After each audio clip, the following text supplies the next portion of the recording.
संघटनेचे समन्वयक शशांक इनामदार साहेब,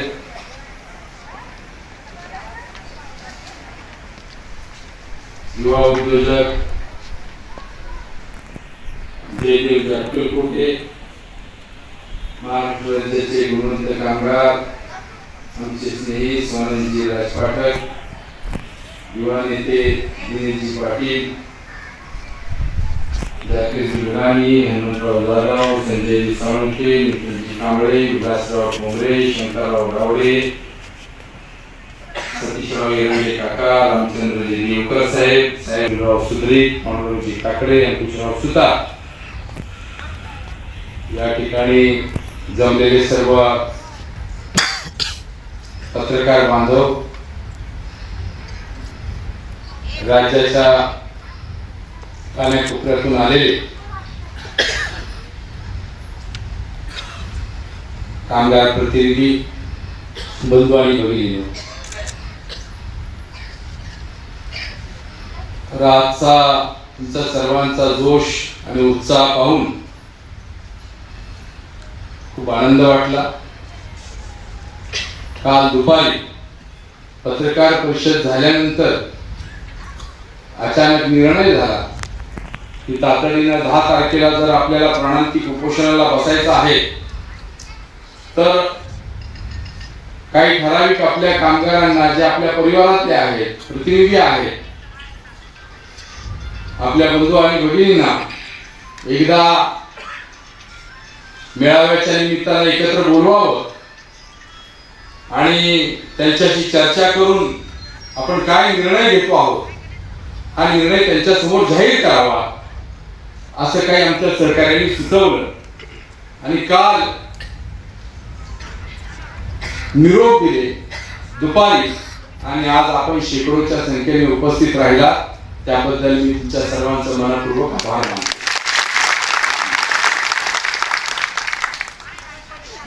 मित्रांनो, आता एक मुद्दा शशांक इनामदार दादांनी अतिशय चांगला मांडला.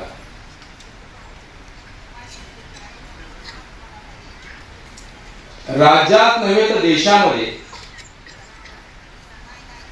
करोडो श्रमिक, ज्या श्रमिकांच्या ताकदीवर देशाची प्रगती होती आहे, ज्या श्रमिकांच्या हातातून हा देश घडतो आहे, औद्योगिकीकरण जोरात चाललेलं आहे, ज्या कामगारांच्या घामाच्या आणि कष्टाच्या ताकदीवर हा देश सुजलाम सुफलाम होत चालला आहे, देश महासत्ता बनत चाललेला आहे.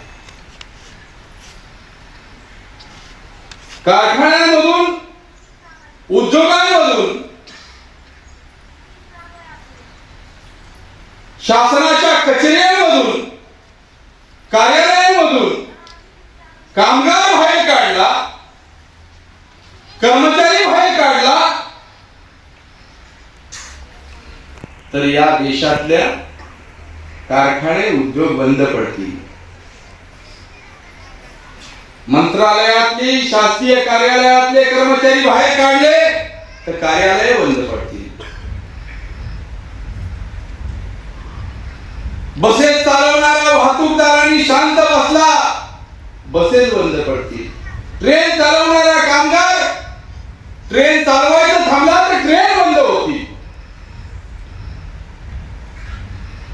ज्याच्या ताकदीवर हा देश चाललेला आहे त्या श्रमिकाला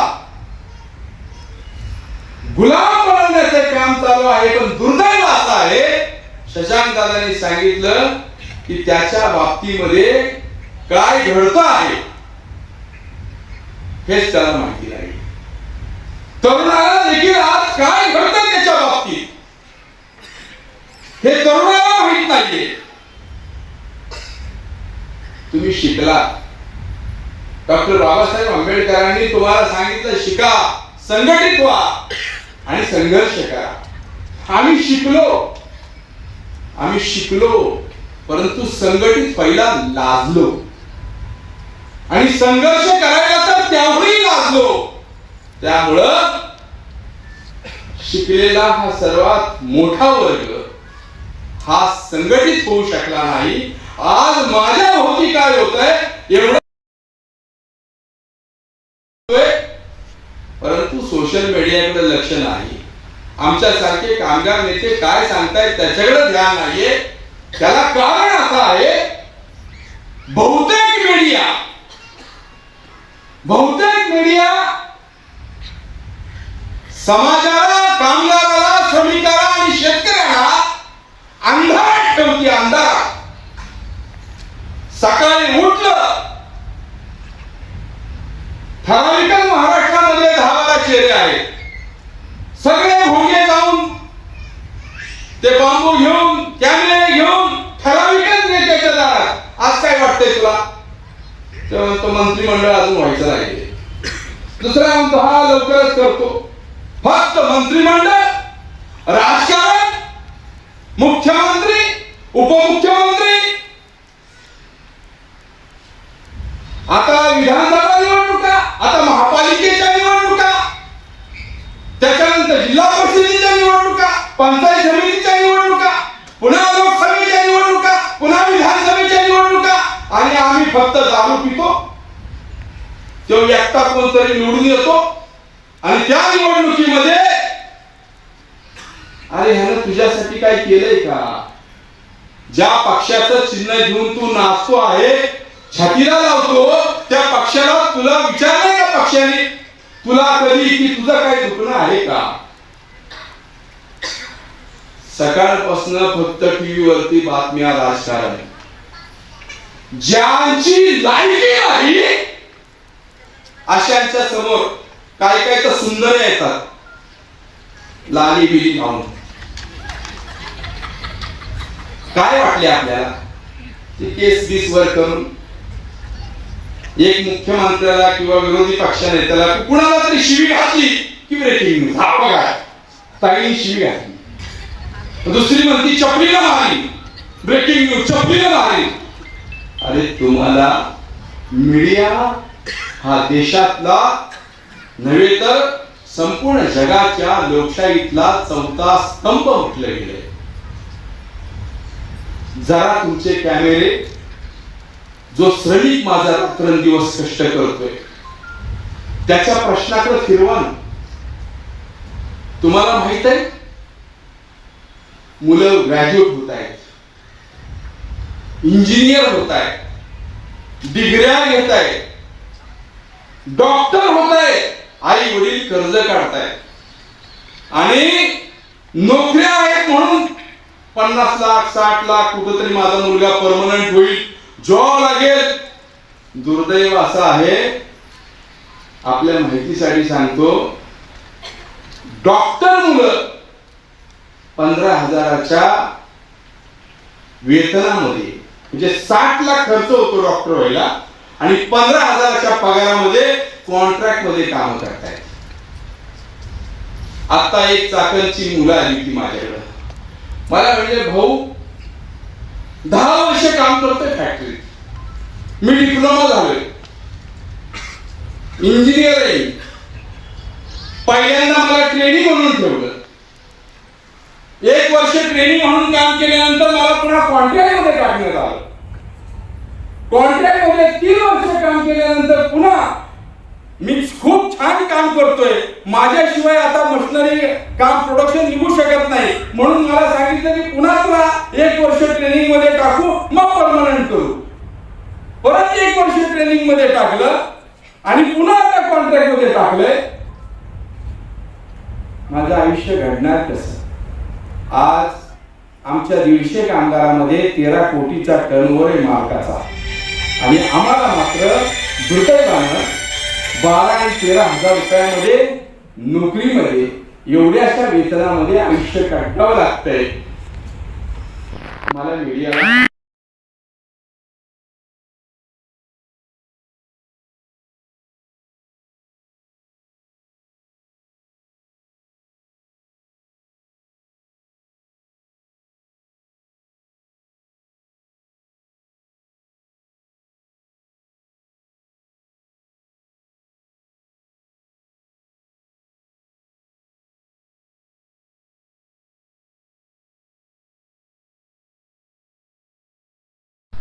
कुणालाही महाराष्ट्रामध्ये नव्हे या देशामध्ये कुणालाही परमाणी केलेलं नाही. आज 90% कंत्राटीमध्ये कामगार चेपला गेलाय. तुम्हाला माहितच नाही कायदा काय आहे.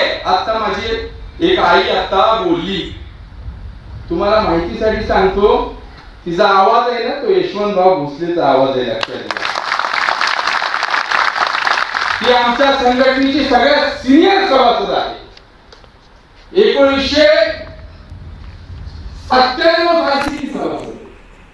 पिंपरी चिंचवड महानगरपालिकेच्या सफाई कर्मचाऱ्यांमध्ये ती आमच्या बरोबरीने होती. आज तिची केस 21 वर्ष आम्ही लढलो. 21 वर्ष समान काम समान वेतनाची केस लढलो.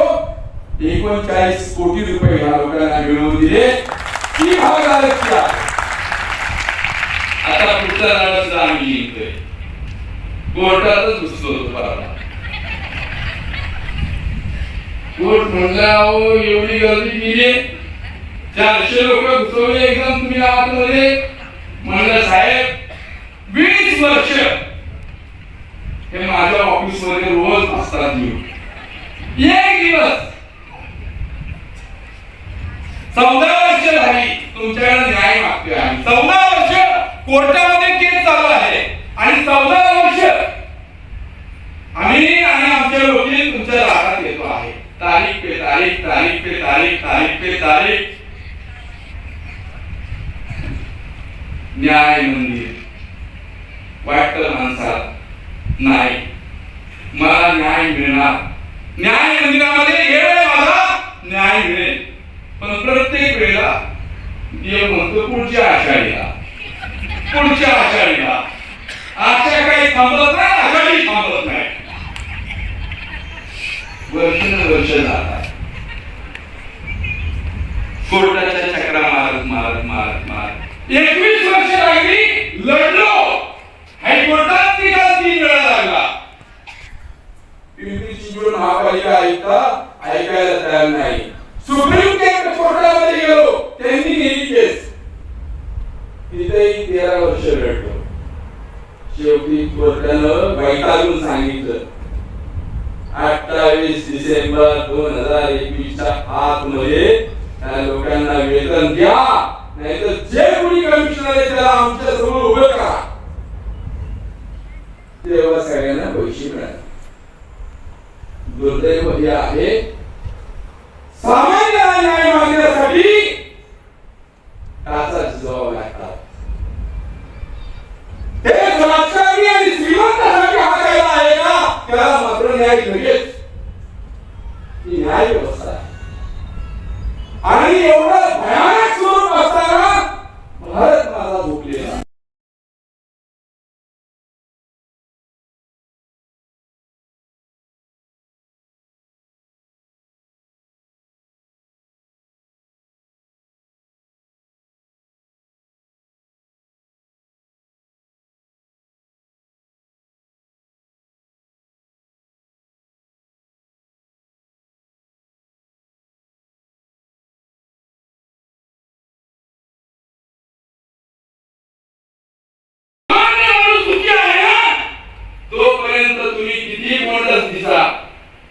किती सर्व नाचा देश दुःखी आहे. लक्षात ठेवा, आजही देश दुःखी आहे. मी आजच्या या लाईव्ह आपल्या सभेतून हजारो लाखो कामगारांना देशातल्या राज्याचे आवाहन करतो. तुम्हाला माहितच नाही तुमच्यासाठी किती मोठं षडयंत्र रचलं जात आहे. प्रत्येक उद्योगपतीला प्रत्येक पक्षाला विकास घेत नाही. कुठलाही पक्ष तुमच्यासाठी उद्योगपतीची पंगा घेणार नाही. सगळे पक्ष विकत घेतले. एकाही पक्षाचा नेता कामगारांच्या बाजूने शेतकऱ्यांच्या बाजूने बोलायला तयार नाहीये. त्याला कारण काय? तुम्ही संघटित नाही, तुम्ही विखुरलाय, एकत्र यायला तयार नाही, भांडायला तयार नाही.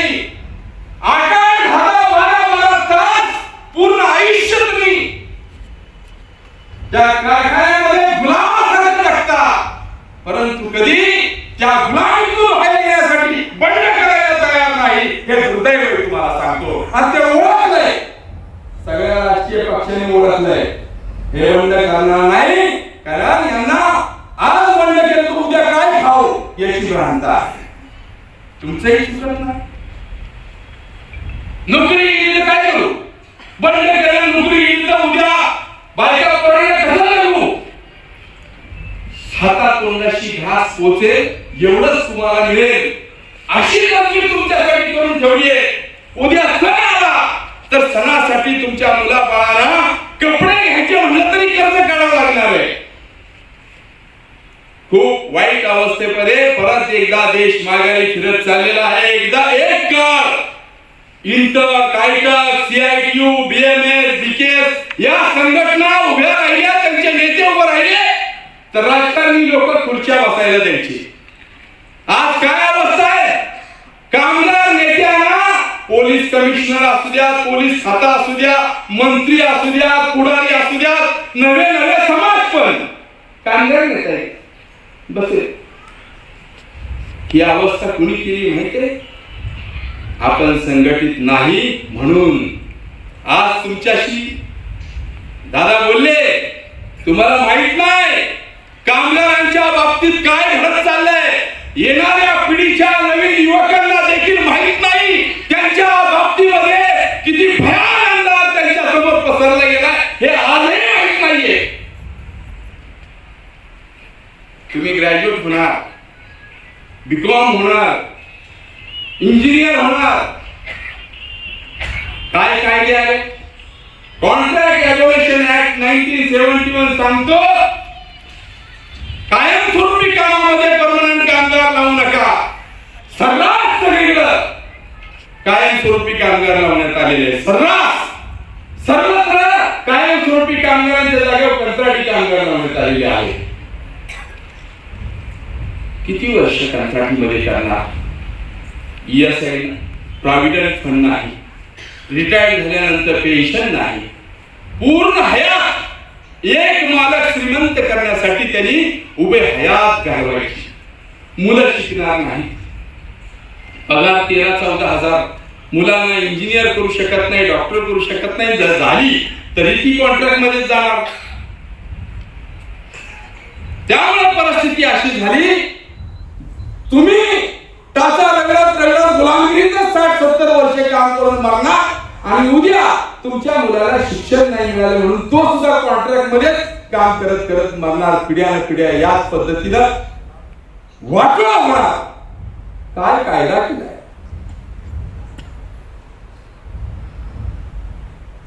काही जे कोड आलेले आहे श्रम मंत्रालयातून, केंद्र सरकारकडून जे काही कामगार कायदे आले, तुम्हाला सांगू का, गेली 20-25 वर्ष उद्योगपतींचा दबाव चालू आहे. आम्हाला परमनंट कामगार नकोय, हा कायदा बंद करा. आम्हाला कामाला 12 तास काम करण्यासाठी कामगार नकोय, कंत्राटीवर ठेवू, हे पैसे घे आणि घरी जा. परंतु नवीन कायद्यानुसार आता जे कायदा आलेला आहे कोड, त्यातल्या सगळ्या शिफारशी चुकीच्या आहेत किंवा वाईट आहेत अशा नाही. सगळ्यात वाईट 3 शिफारशी आहेत. त्या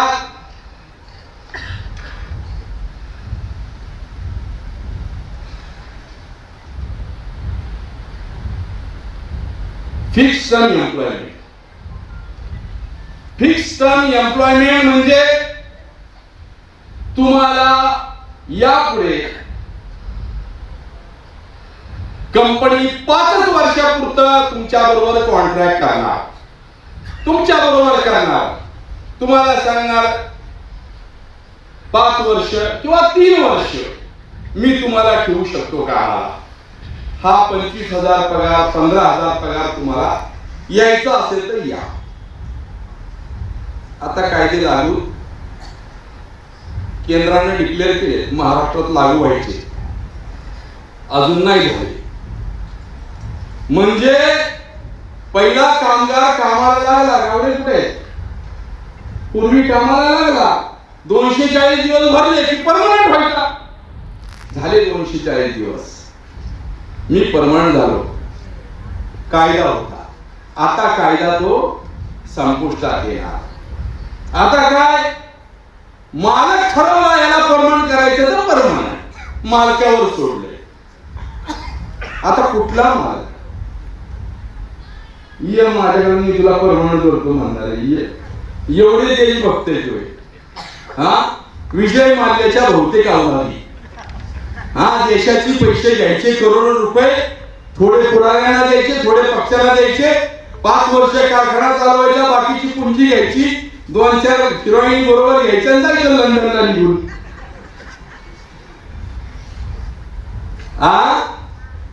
कधी त्या उद्योगपतींना आणलंय, पैसा वसूल केलाय. लोकशाहीची थट्टा आहे. फक्त कर्ज वसुली तुमची असेल, शेतकऱ्याची असेल, कामगारांनी समजा कर्ज घेतला असेल आणि त्याचे 2 हप्ते थकले तर लगेच भांडी बिंडी बाहेर काढायला घुसले घरात. ती माऊली हात जोडते, अहो 2 महिने कोविडमुळे पगार नाही आला, हात जोडते. नाही, त्याची वसुली पटकन, किती हजाराची, 1500चा हप्ता असतो. म्हणजे कायदा सामान्यासाठी, श्रीमंतासाठी सगळीकडे रेड कार्पेट. माझे तर 3-4 पक्ष झाले. तिथं तरी न्याय दिली कामगाराला, तिथं तरी न्याय मिळेल कामगाराला, तिथं तरी न्याय मिळेल कामगाराला. दुर्दैव. तर कारणीभूत सेकंड, पहिला तर हा 5 म्हणजे तुमचं परमनंट नोकरी गेली, तुम्हाला 5 वर्षासाठी कॉन्ट्रॅक्ट करू शकतात. म्हणजे तुम्हाला परमनंट नोकरी नाही. पूर्वी 100च्या आत कामगार असले तर तुम्हाला रिट्रेंच करण्यासाठी किंवा कंपनी बंद करण्यासाठी सरकारची परवानगी घेण्याची गरज नसायची. पण 100च्या वर असले तर मात्र सरकारची परवानगी घ्यावी लागायची. का बंद करता, मग ह्या कामगारांचं काय करणार, त्यांना काही गॅस वगैरे देणार का नाही, अशा पद्धतीचं सरकार विचारायचं. आता हा क्रायटेरिया 100 वरला 300 वर न्यावा. हा क्रायटेरिया 100 वरून 300 वर न्यावा. म्हणजे 90% देशातले कारखाने हे 300 कामगाराच्या आतलेच आहेत. म्हणजे मालकाला उद्या तुम्ही जमीन देणार, शेतकऱ्याची जमीन देणार, त्याच्या वाटणीचं पाणी, वीज देणार. नॅशनल बँकेतनं तो 25, 50, 100, 200, 500 कोटी रुपये कर्ज घ्या. बघा कुणाला जगवतोय आपण, बघा. म्हणजे तो जमीन त्याची नाही, ती शेतकऱ्याची, वीज पाणी त्याचं नाही, ते सरकारकडून घेणार. सगळ्या सवलती फटाफट त्याला मिळणार. का तर इथल्या स्थानिकांना रोजगार मिळणार.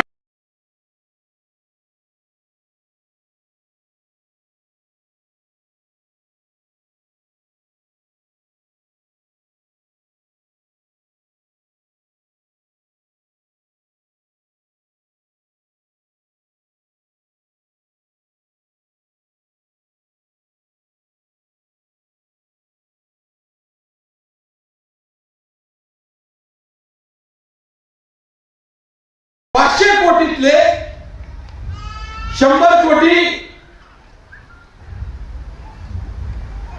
संबंधित मंत्री कोण असतील त्याला देऊन टाकायचे. एवढं खुलेआम कुणी बोलत नाही, मी बोलतो.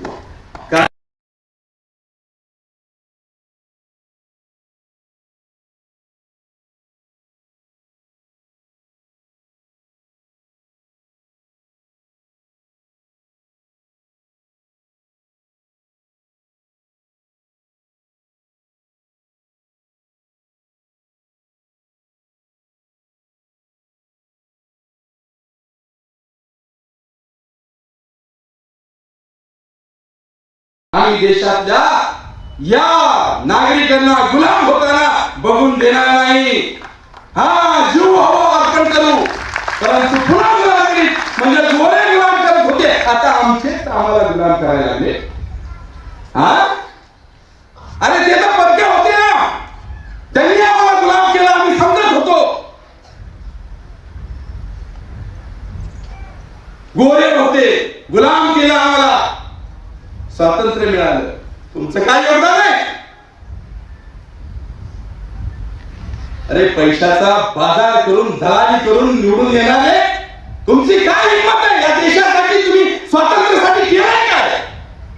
तुम्हाला अधिकार दिला कोणी? बाबासाहेब आंबेडकरांचं संविधान तख्तमस्त करण्याचा अधिकार दिला कोणी तुम्हाला?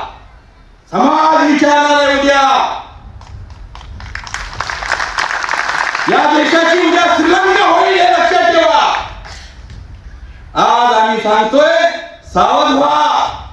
आम्हाला कुठल्या खुर्चीचा मोह नाही आणि तुमच्याकडून भीक पण नको. आम्हाला काय द्यायचं असेल जनतेला द्या, त्यांच्या मतावर तुम्ही निवडून देता.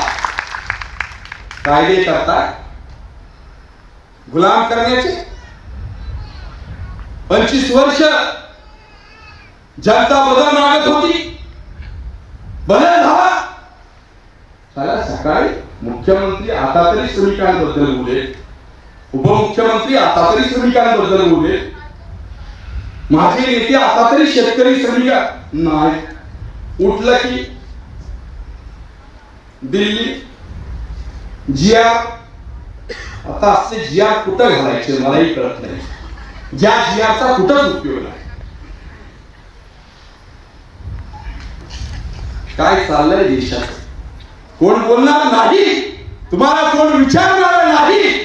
दुर्दैव, सगळं जग तुम्ही या पैशातून विकत घेऊ शकता, परंतु ज्या विचारातून आम्ही समाज वाढतोय ना, ती ठिणगी पेटवल्याशिवाय राहणार नाही. तुम्हाला लक्षात ठेवा.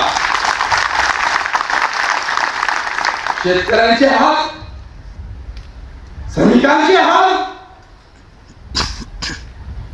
10 तारखेला येत्या 10 तारखेला त्या polygon India limited, Rathi transform India limited, कारण स्टील, नाशिक एल्युमिनियम अरे जबरदस्तीने कामगारांना बाहेर काढले. कोविड मध्ये कोणाला बाहेर काढलं, संसार उद्ध्वस्त केले. 2 महिने हे कामगार लेबर कंपनी समोर 1 महिना बसले. 1 महिना लेबर कमिशनरच्या ऑफिस समोर बसले. पावसामध्ये माझे कामगार दिसतायत, उन्हामध्ये काम करतायत. 3 महिने 4 महिने झाले पगार नाहीये. उपाशी पोटी माझी पोरं कुठून येतात आणि आंदोलन करतात ते कामगार. अरे सरकार डोळे झाले तो पोलीस येतात. उठा आता. अरे उठा म्हणून लावू कुठं? उठा म्हणजे लावू कुठं? आज 2 महिने आंदोलन चालले. लेबर कमिशनरला आम्ही विचारलं, साहेब 2 महिने झालं आंदोलन चाललं, काय केलंय?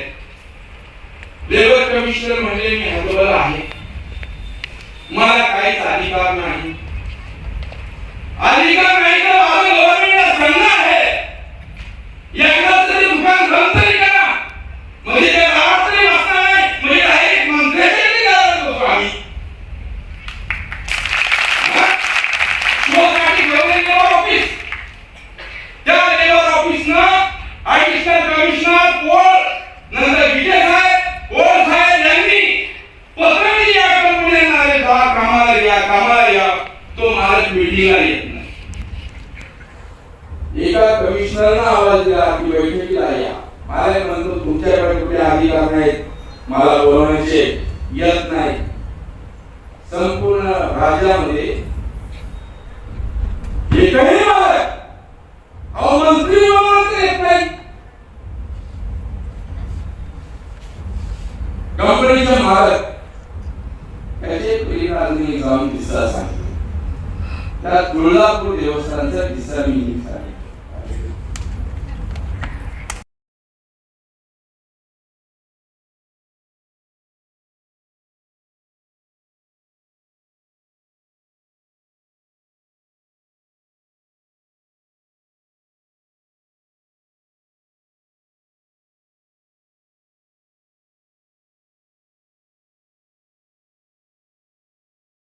टिकून बसत नव्हता त्यांच्या, एवढा दरारा होता. का सत्य बरोबर होत. एक स्वतंत्र सेनानी तो माणूस होता. बाळासाहेब देसाई गृहमंत्री होते. गरीबाचं पोरग गेलं भरतीला, म्हणे याला जरा भरती कर. त्यांच्या शेतावरचा कामाला, असा मी किस्सा ऐकलाय हा. शेतावरच्या कामगाराचा मुलगा होता, त्याला पाठवलं. तर म्हणला तो मुलगा परत आला घरी गावी. 2-3 दिवसांनी त्याला विचार, का रे तू भरतीला गेला होता, काय आलं? नाही बोले, छातीत नाही बसलो.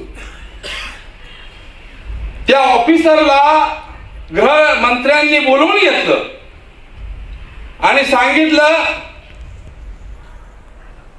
अरे त्यो शेतावर मजुरी करणाऱ्या एका मजुराचा मुलगा आहे, खायला कधी अन्न नाही, त्यातून तो ग्रॅज्युएट झालाय. आता जर खायला अन्न नाही, शिक्षणासाठी सगळा खर्च झालाय, ग्रॅज्युएट झालाय, त्याला पोलीस ऑफिसरच्या भरतीला मी पाठवलेला होता तुझ्याकडं, तू त्याची छाती बघतोय. अरे खायला अन्न नाही, तो शिकलाय ना ग्रॅज्युएट, पोलीस मध्ये आल्यावर खाईल, मजबूत होईल, मग त्याला आपण पुढे आणखीन नेऊ, पण त्याला भरती करून घे. नाही म्हणे साहेब, कायदा आहे, छातीत नाही बसत, 36 छाती लागते. झालं. साहेबांनी, बाळासाहेब देसाई साहेबांनी सांगितलं, ती टेप आणलायस का तू? नसेल तर माझा घे. आणि टेप घेतला आणि त्यांनी सांगितलं, माझी छाती मोज आणि तिथं लिहू ह्याची म्हणून, आणि याला आत घ्या नाही तर तू बाहेर. असा दरारा त्या मंत्र्यांचा होता. आज प्रत्येक, तुम्हाला मी IAS ऑफिसर किंवा ग्रॅज्युएट, सगळे IAS ऑफिसर आहेत ना, ह्यातले काही ठराविक हे देशभक्त आहेत. बाकी गरिबीतनं वर आलेले असू देत, नाहीतर कशातून वर आलेले असू देत, पहिलं तिथं गेलं की टेंडर बघा, कॉन्ट्रॅक्टर बोलवा, मिटिंगा घ्या. काही घरी पण बैठका घेतात, काही ऑफिस मध्ये पण येतात. रात्री 7 नंतर बैठका यांच्या. IAS ऑफिसर त्यांना जास्त शिकलेले असतात ना IAS ऑफिसर, त्यामुळे त्यांना कसं खायचं आणि कसं पचवायचं हे माहित असतं. आणि जो अशिक्षित असतो ना तो घाबरतो, खाल्लं तर ठेवायचं कुठं, पकडलं तर वाटळ होईल, त्यापेक्षा जनतेत वाटू. त्यामुळं आजचा देश ब्युरोक्रसीच्या हातात गेलाय. तुम्हाला सांगतो, राजकीय नेत्यांना सरळ सरळ गुंडाळतात. त्या तुळजापूरला हायकोर्टानं सांगितलंय कोविडमध्ये कामगारांना कामावर घ्या. त्या तुळजापूर देवस्थानचा जिल्हाधिकारी अध्यक्ष आहे कौस्तुभ दिवेगावकर. साहेबांना मी भेटलो, म्हणलं साहेब निकाल लागलाय कोर्टात, हायकोर्टाचा निकाल आहे आणि जिल्हाधिकाऱ्यांनीच आदेश काढलेत की कोविडमध्ये कुणाला कामावून काढू नका. असं असताना ह्यांना कामावून काढले, पगार पण कपात केलाय आणि कोर्टाचा पण निकाल लागला. साहेब, कोर्टाचा निकाल सुद्धा कचऱ्याच्या पेटीत. कलेक्टर देशाच्या संविधानाला सुद्धा हे दुर्दैव. प्रत्येक कलेक्टर, जिल्हाधिकारी भेटायला कामगार नेते. अहो तुम्ही कशाला उद्योग चालू द्यात की कुठल्याही मंत्र्याकडे जा, कुठल्याही IAS ऑफिसरकडे जा, कुठेही जा, पहिला प्रश्न, अहो उद्योग चालत नाहीत, कारखाने बंद पडतायत, तुम्हाला काय युनियन करायला होतं, फुकट मिळतंय.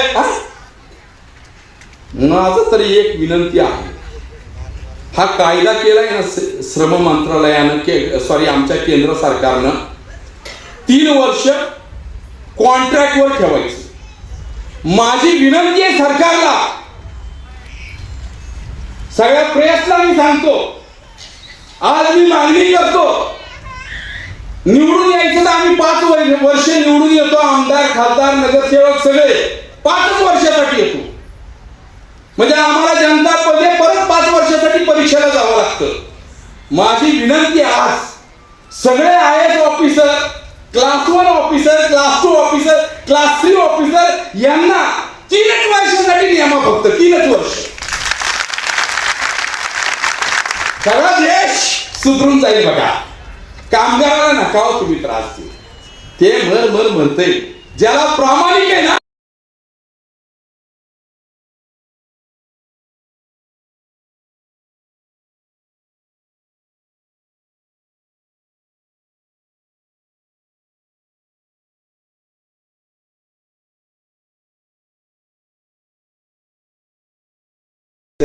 पुढे जर मला चांगलं प्रमोशन मिळवायचं असेल किंवा शासनात टिकायचं असेल तर मला भ्रष्टाचार करून चालणार नाही. मला काम चांगलं करावं लागणार आहे. मीडियाला मी सूचना केली. पहिली माझी ही बातमी टाका, केंद्र सरकारनं श्रमिकांसाठी कायदे लावण्यापेक्षा हे कॉन्ट्रॅक्ट कायदे IS साठी लावावे. बरोबर आहे. जे क्लास 1, क्लास 2, क्लास 3 5च वर्ष काम, परफॉर्मन्स चांगला नाही, जाऊ दे घरी. मग उपासमार कशी असते घरामध्ये, मग किंमत काय होती IS ची. आज माल नेतोय ना म्हणून सगळं चाललंय बाळा. श्रमिक खून बघ, घाम गाळून बघ.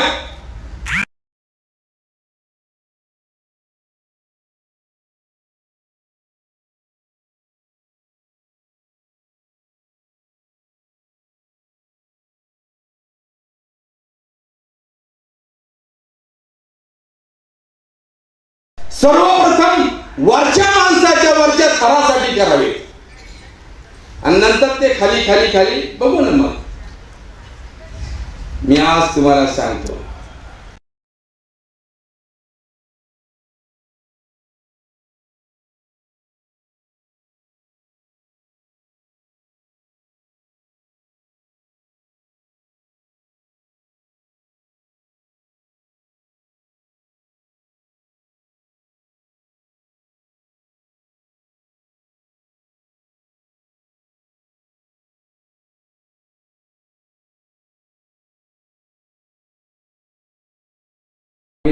सगळ्या कर्मचाऱ्यांना आत या आणि जोपर्यंत त्या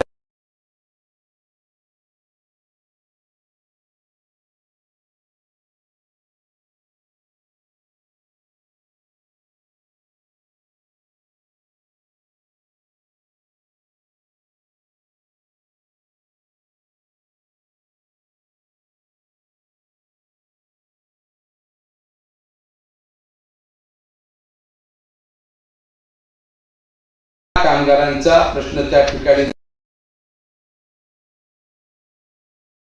पूर्वत कामावर घेतलं जात नाही तोपर्यंत यशवंतराव भोसले उपोषणातनं उठणार नाही.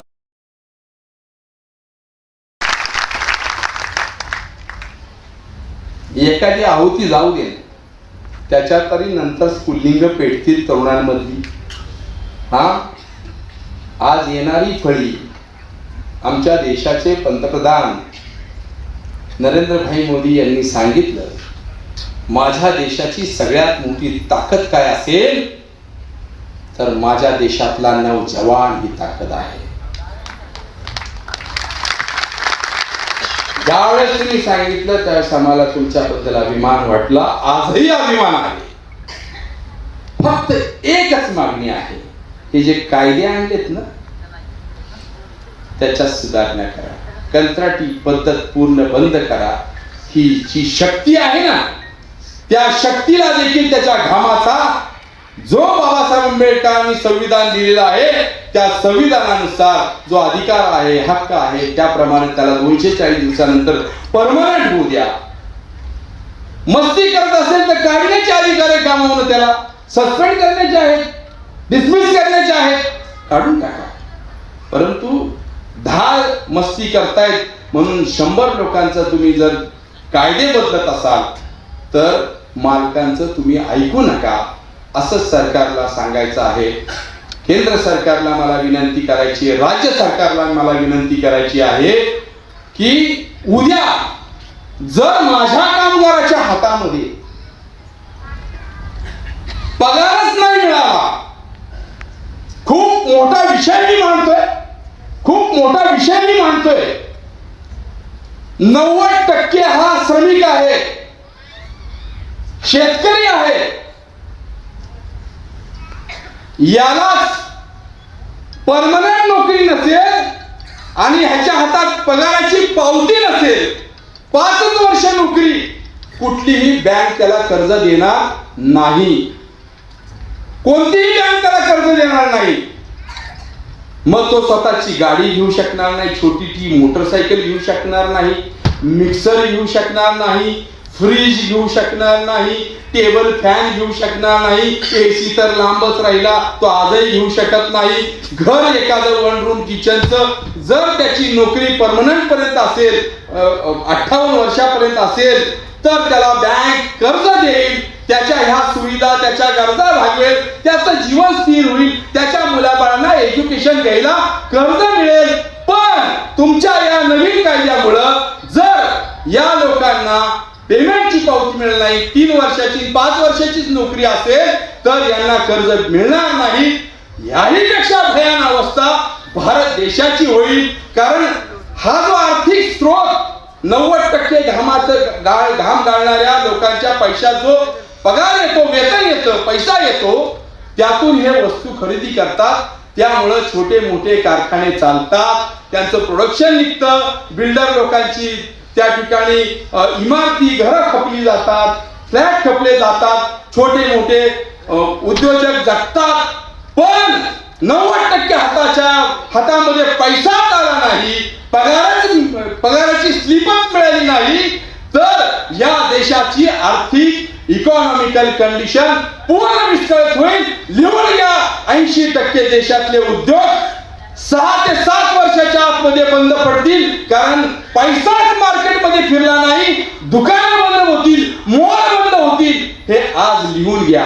कुठल्या अर्थतज्ञांनी तुम्हाला शिकवलं हे कसले कायदे करायचं? अरे सामान्याच्या हातात पैसा असेल तो बाजारात जाईल, मार्केट फुलेल आणि ग्राहक वाढला तर उद्योग वाढतील. हा साधं समीकरण आहे. यासाठी माननीय पंतप्रधान मोदी साहेबांना, राज्याच्या मुख्यमंत्र्यांना, सर्व देशाच्या मुख्यमंत्र्यांना मी सांगेन, काय करा, देश तर सक्षमच आहे. देश सक्षम आहे, देश मजबूत आहे. तुम्हाला मजबूत काय करायचं असेल तर सामान्यातला सामान्य माणूस, घाम गाळणारा हा मजबूत करा. आर्थिक दृष्ट्या भक्कम करा, त्याला काय त्याच्यासाठी असे भक्कम उभे करा, जो त्याचं शोषण करेल त्यांना लगेच फौजदारी गुन्हे दाखल करा. श्रमिकांचं शोषण, अहो तुम्हाला माहिती आहे का, मिनिमम वेजेस समजा स्थानिक स्वराज्य संस्थेचे 21,000 रुपये आहे, तर माझ्या त्या सफाई कामगाराच्या हातामध्ये 9-10 हजार रुपये पडतात. 11,000 ठेकेदार घेतो. 1600 कामगार या पिंपरी चिंचवड मध्ये आहेत, लाखो कामगार, म्हणजे एका कामगारामध्ये 11,000 खाल्ले जातात. साधारण 1600 कामगार असले तर तुम्ही विचार करा, 1,60,00,000 रुपये महिन्याला हे 3-4 ठेकेदार मिळून एवढा मोठा मलिदा लाटतात.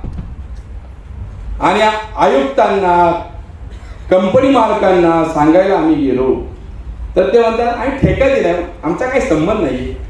अहो नीट वाचा कायदा.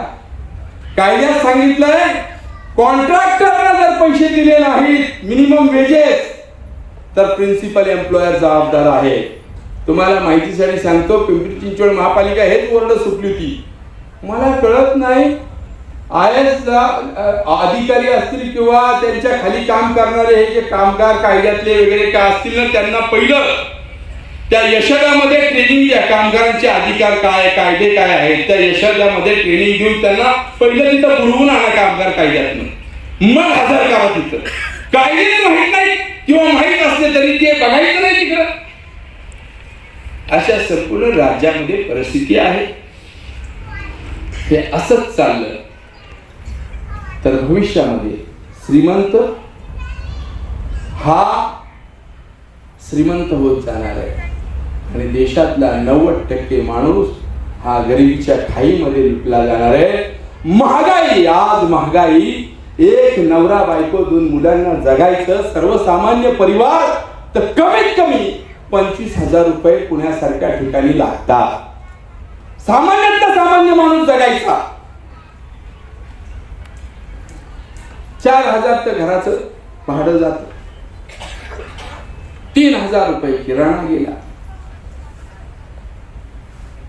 ट्रॅव्हलिंग ह्याला कंपनी जायला यायला त्या ठिकाणी 3,000 गेले, 10,000 संपले.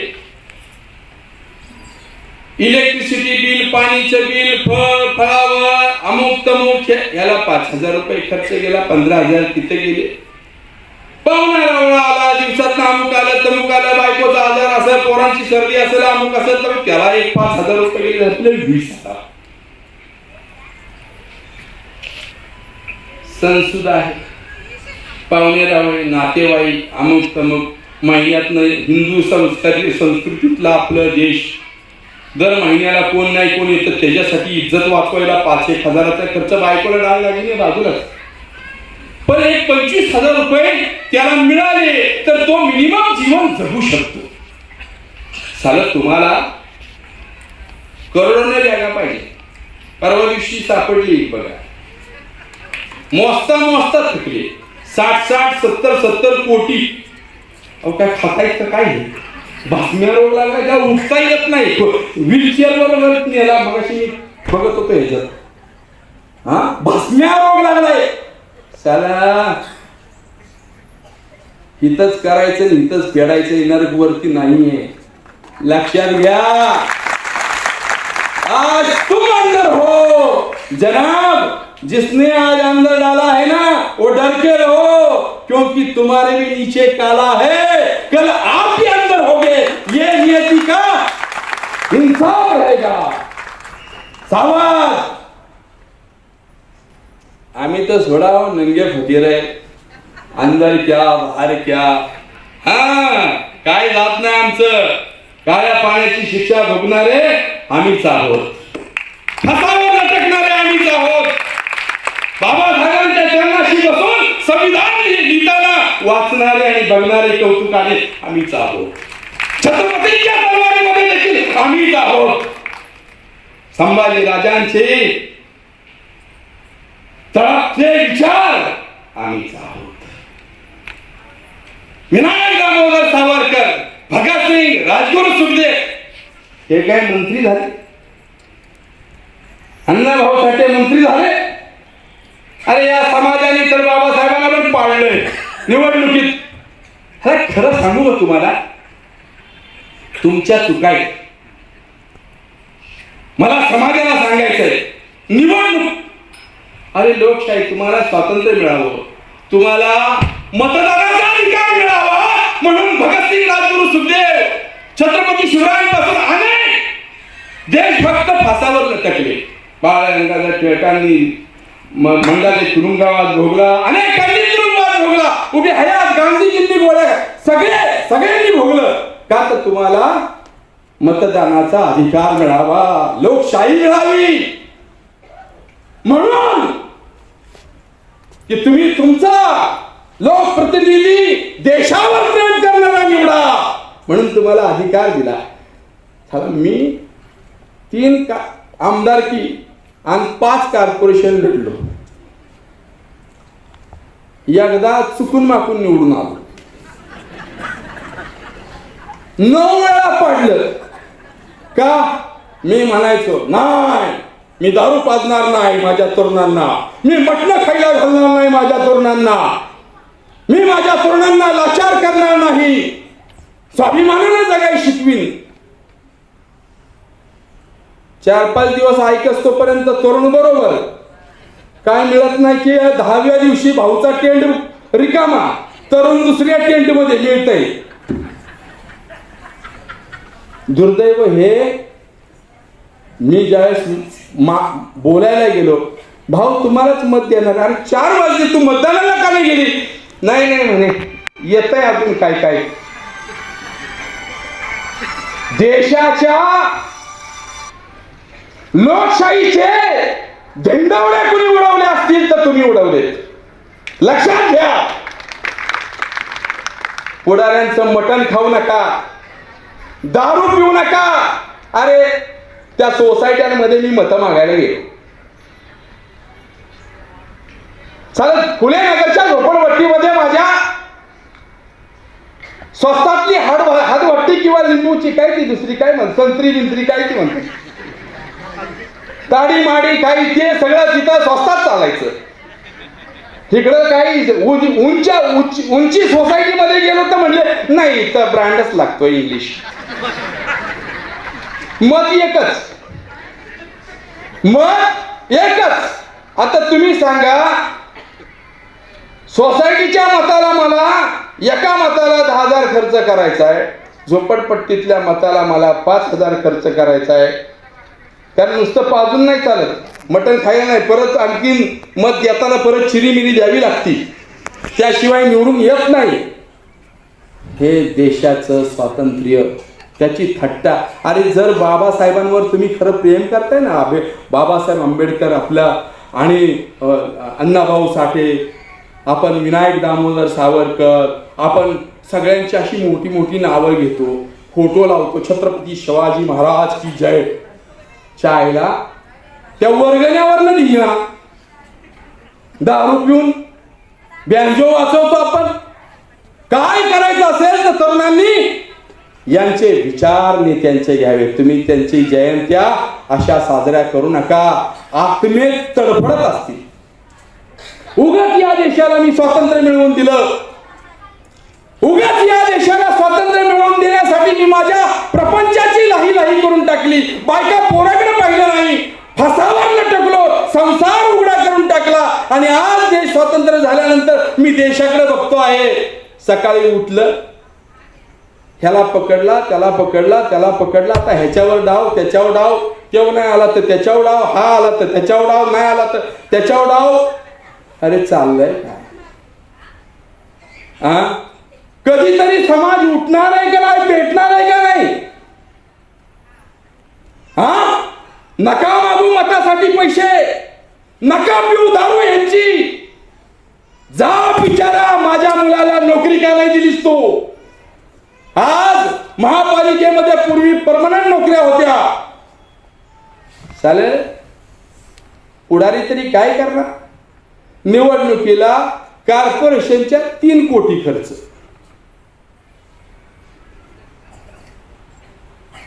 आमदारकी लढायची 40 कोटी खर्च, खासदारकी लढायची 100 कोटी खर्च. आता हा काय राजघराण्यातनं कुठनं काय बाप जाद्याच्या करोडोच्या मालमत्तेतनं आलाय का त्यांनी एवढे पैसे टाकायचे? तुमच्याच खिशातनं काढणार, तुम्हालाच पिळणार. रस्ते झाले, गटर बांधून झाली, नळ झाली, आता बोंबलतात पाणी नाही, पाणी नाही. अरे येणार कसं? तुझ्या पाण्याचे नळच रिपेअर केले नाही, खाल्ले अख्खे नळ. ही शोकांतिका आहे देशाची.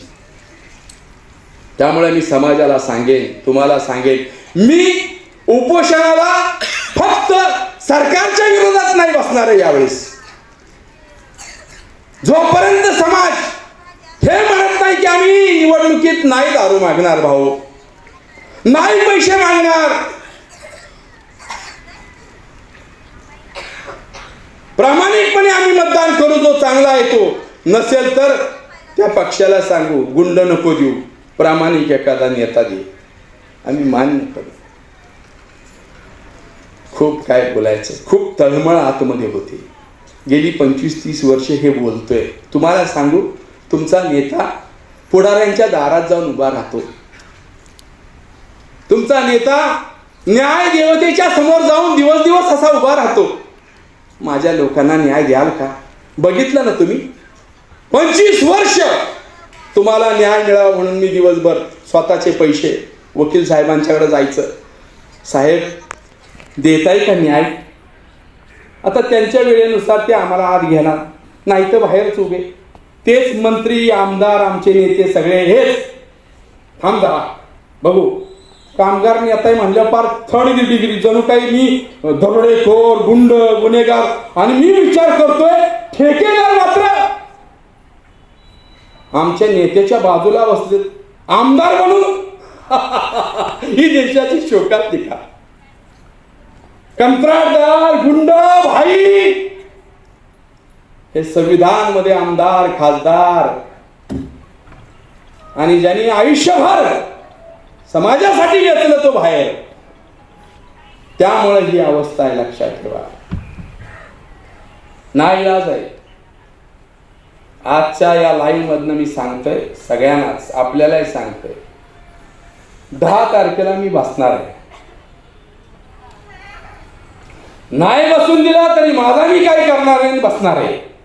पण तुम्हाला सांगतो, मी ज्यावेळेस आंदोलनाला बसेल ना,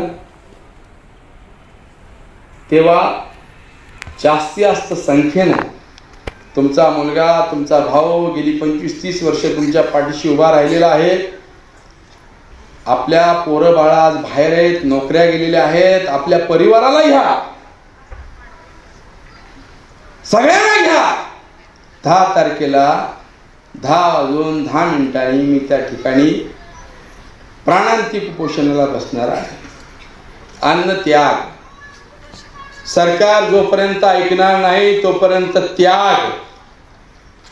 कदाचित ईश्वर ना करो यश आलं नाही तरी मी खचणार नाही.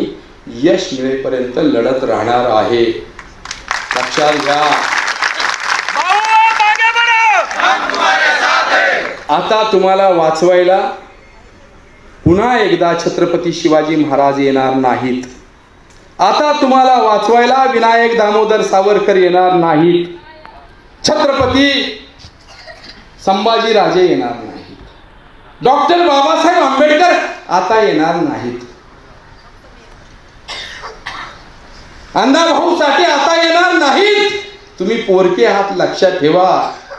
त्यांच्या विचारानं आता तुम्हालाच लढावं लागणार आहे.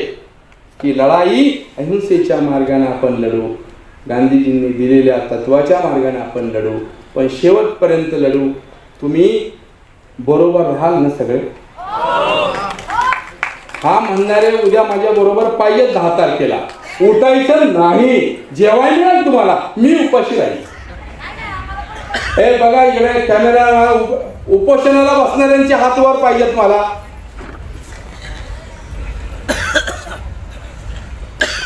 धन्यवाद तुमच्या सगळ्यांचे. आभारी.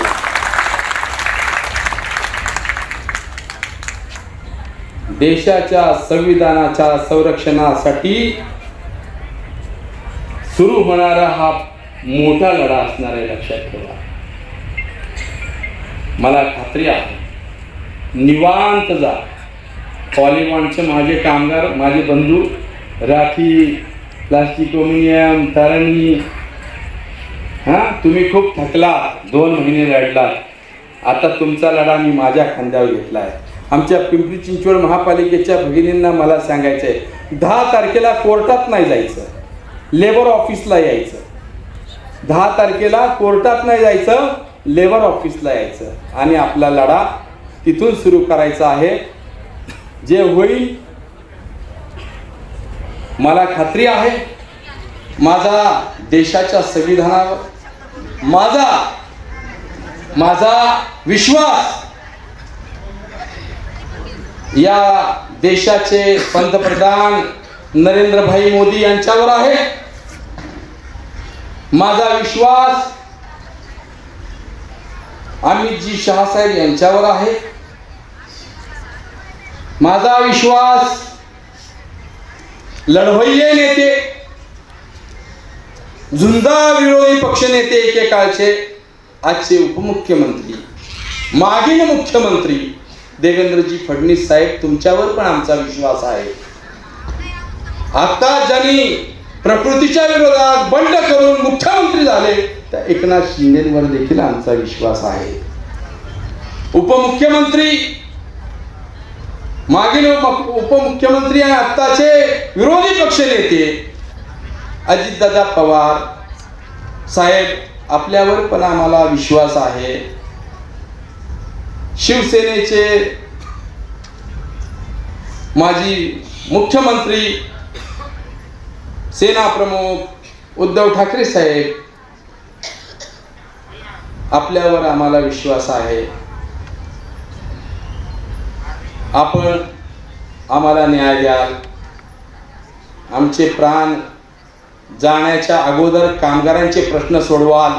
मला खात्री आहे पोलिसांचं बळजबरी करून तुम्ही मला उठवणार नाही, पोलिसांची जबरदस्ती करून तुम्ही लोकशाही मोडीत आणणार नाही याची मला खात्री आहे. आणि मी सांगेन आपल्याला, जर हे करण्याचा प्रयत्न केला, रिवर्स गिनती सुरू झाली समजायचं. रिवर्स गिनती हा यशवंत भोसलेचा शब्द आहे, एका कामगार नेत्याचा शब्द आहे, हे लक्षात ठेवा. रिवर्स गिनती तुमची सुरू झाली. मिटवा, प्रश्न मिटवा, नाही तर प्रत्येक ठिकाणी आडवा उभा राहील असा छाती काढून काय केलं म्हणून, कारण मी निंदा नाही.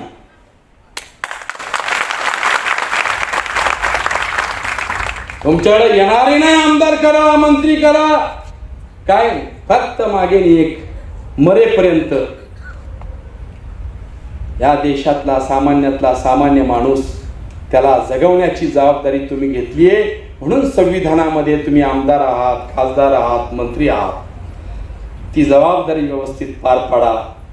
हा देश सुजलाम सुफलाम झाला असं मी सांगेन. या ठिकाणी आपल्या सर्वांनी मला एवढा भरभरून प्रतिसाद दिला, पाठिंबा दिला. गेली अनेक वर्ष आपण बरोबर आहात.